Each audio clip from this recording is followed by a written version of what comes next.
Hey guys, welcome back to the channel. Now, do you feel like it's really hard to save in this day and age? And you're at an age now where you feel like your savings should be higher than what they are. In this video, we're going to be talking about kind of tiny micro habits to change in your lifestyle to feel like you have more money. So let's go. The first thing you can do is to round up to the nearest pound. Now, what I mean by this is a lot of banking apps that you have, like Chase card does it, which I have, and Nationwide also do this. When you spend something, let's say you buy some fruit and it's £1.25, okay? So if you tap your card, when you round up to the nearest pound, that 75p there is going to go into a savings pot, or it's going to go into a separate account for you. So when you round up to every pound like this, it automatically makes you save without even having to think about it. And this can be switched on a lot of banks out there. Have a look if yours does it. If not, maybe switch to a bank that does. It doesn't cost you anything to do this, of course, apart from the stuff that you're saving. So every time you tap your card, if you tap your card maybe 4 times a day, and every day you're in the city, working for lunch, or you're getting your hair cut, or you're buying clothes, every time it will round it up to the nearest pound, and all of that change can mount up to like £100 or £200 at the end of the month.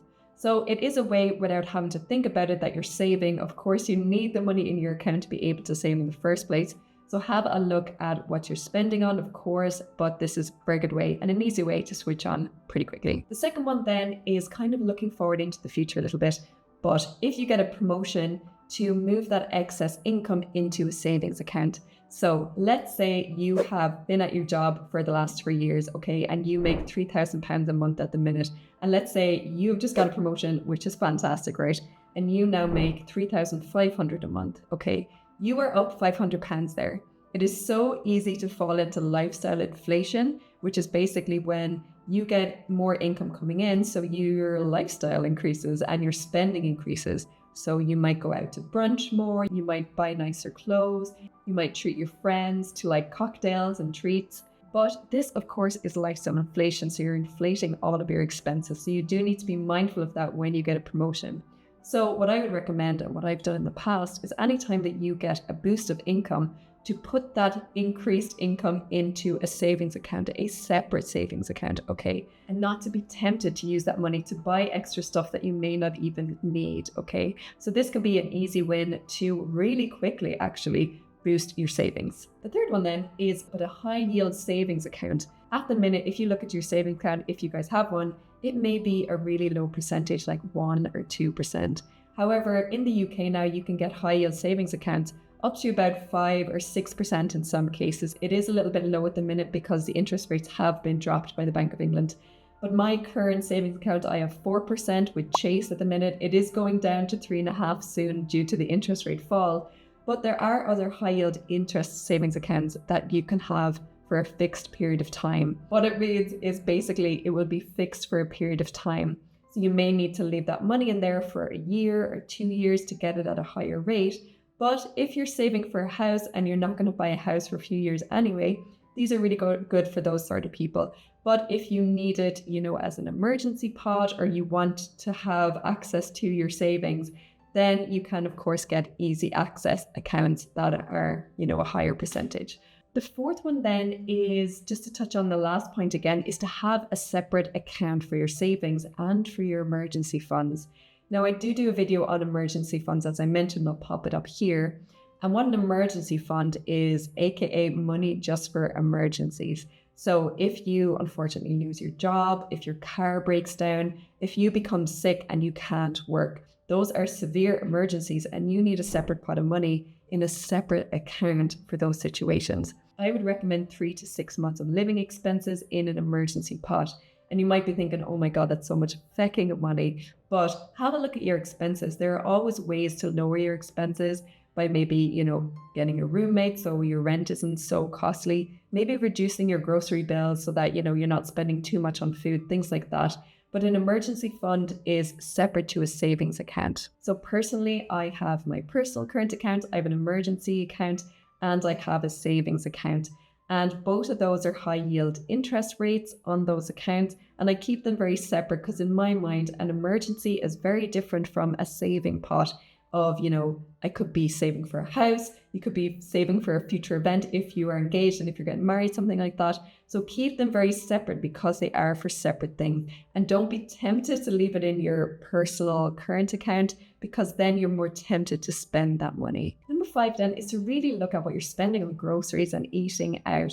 You might be the type of person who lives in a big city, like I live in London here, and sometimes you can get roped into spending a lot of money on lunches if you're in the office, at least £10 a day, okay? Or, there's a lot of eating places like food markets and restaurants here, and you could be spending hundreds on food out. So really have a look at your bank statement. What did you spend in the last month on just eating out?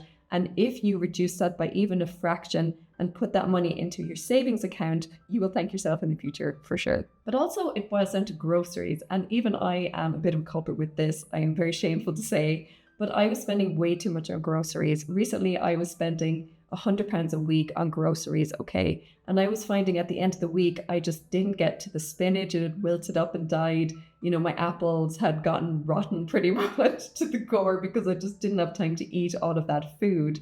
So recently, I've kind of evaluated this and made a bit of a food plan and meal plan for the week.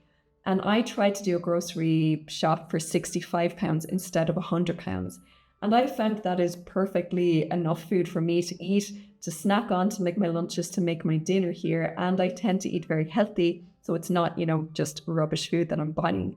So even that remainder of £35, every week really adds up. And you can pop that into your savings account, or you can use that money into sinking funds, which is what I'll talk about next. So sinking funds is the next point. And what that is having separate pots of money for things that you want to spend on. So for example, a sinking fund for a holiday. So you might be someone who loves to travel and goes on 2 or 3 trips a year, okay? And if you know you are that type of person, fair enough, you're allowed to do these things if you have the money. So if you put in, let's say, £50 every month into a sinking fund, which is essentially a separate banking account just for travel. And if you, put in that same amount of money every month, at the end of the year, you'll have this pot of money that you just spent on travel. Now, depending on where you're going to, it could be £50 a month or it could be £200 a month that you put into this sinking fund. And this I recently did when I went to Paris recently. I went on the Eurostar, and it really takes a weight off because I only had this one card that had only access to my sinking fund of travel money. And oh my God, I felt like such a boss because I was like, I can buy a croissant here, I can buy a hat here, I can buy nice stuff over there. And I didn't feel stressed or like guilty about spending money because I knew this was my travel spending pot and I could spend, within reason, whatever I wanted from this money. And it just made the holiday really, exciting and stress-free. So if you're the type of person who likes to travel, or if you're someone who has kids, for example, you could have, a gift sinking fund for Christmas, for birthdays, for gifts that you're going to get people if you have a big family, things like that. So having separate accounts really helps you be organized. And also it's, less stressful, less, guilty when you start to spend money on these things because you've already planned how you're going to spend them and in what capacity. Pay off your credit card straight away, in full every month. So this is a tiny habit that maybe you've lost track of. If you're dipping into your credit card a lot and maybe it's kind of snowballing a bit, that every month you realize your credit card bill is just getting bigger and bigger.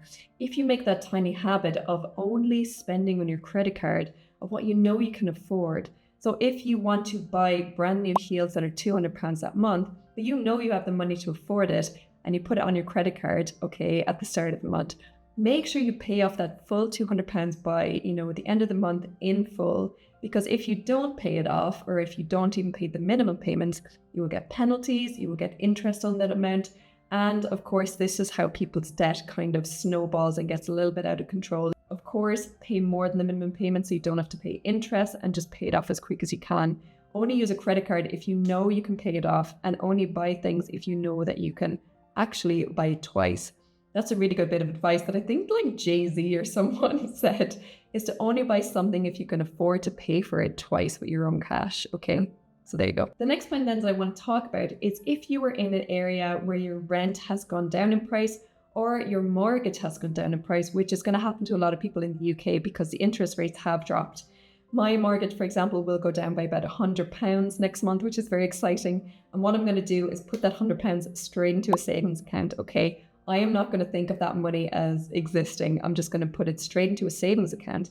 And then by the end of the year, I'll have this extra chunk of money that I didn't have to do anything for. It's just that the interest rates have dropped. And you can do this, if you don't have a mortgage, but you could do it even with loan payments. So if you're coming to the end of your loan payments, but you've had to pay £100 on a loan every month for the last 2 years, and now your loan is finished, you could put that £100 pretending that you're still paying a loan, but putting it into a savings account. So you're still, doing the same actions, but you're benefiting yourself there by building up your savings pot. There's a lot of videos on here about like hustle culture and breaking yourself to the bone to try and get income in. And yes, I do agree that having several forms of streams of income can help you, boost up that pot of money that you have. But you can also just make little changes to your lifestyle that can boost your savings as well. Like implementing these tips can really boost your savings at the end of the year, can really help you pay off debt, can really help you have less stuff because you're more mindful about the things that you're spending your money on. So don't break yourself to the bone by overworking and, making yourself feel physically ill by trying to get more money in. Just be a bit smarter with your money. Of course, high yield savings accounts, investing as well. If you already have a decent chunk in your savings account, you can put this money into investing either. And if you're curious about investing and don't know where to start, I do a video on this investing tips up here where I talk through it step by step, how to set up a Vanguard stocks and shares ISA here in the UK, but it's also, a similar process for the US. So check that out if you want to get into investing and take it seriously. Thanks guys. I hope that was helpful for you. I'm a pretty new channel. So if you're into personal finance and want to subscribe, that'd be helpful, but no pressure.